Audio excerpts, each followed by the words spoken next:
ಗಣಪತಿ ಮಾಡಬೇಕು ಅಂತ ಹೊರಟಿದ್ದೀನಿ. ನೋಡೋಣ, ಪ್ರಯತ್ನ ಮಾಡ್ತೀನಿ. ಆಗುತ್ತಾ ಇಲ್ವೋ ಏನಂತೀರಾ? ಆಗುತ್ತಾ ಅಂತೀರಾ ಇಲ್ಲ ಅಂತೀರಾ? ನೋಡೋಣ, ಎಲ್ಲ ಭಗವಂತನ ಕೃಪೆ. ಅವನು ತಿದ್ದಿಬೇಕಾರೆ ನಮಗೆಷ್ಟು ಶ್ರಮ, ಶಕ್ತಿ, ಬುದ್ಧಿ ಎಲ್ಲನೂ ಅವನೇ ಕೊಟ್ಟಿರೋದು. ವಿದ್ಯೆ ಸರಸ್ವತಿ ಹತ್ತಲಿಲ್ಲ, ಕಲೆ ಸರಸ್ವತಿ ಬಂದಿದ್ದಾಳೆ, ಮಾಡೇ ಮಾಡ್ತೀನಿ. ಹಾಯ್ ಫ್ರೆಂಡ್ಸ್, ಮುಗಿಸಿದ್ದೀನಿ ಗಣೇಶನ. ಎಷ್ಟೊತ್ತಾಯಿತು?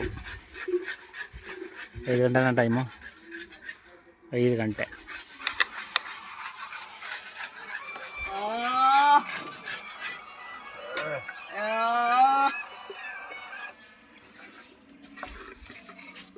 ನೋಡಿ, ಮರ ಒರ್ಸ್ಕೊಂಡು ಕೂತಾನೆ ಎಣ್ಣೆಳ್ನಾಗ.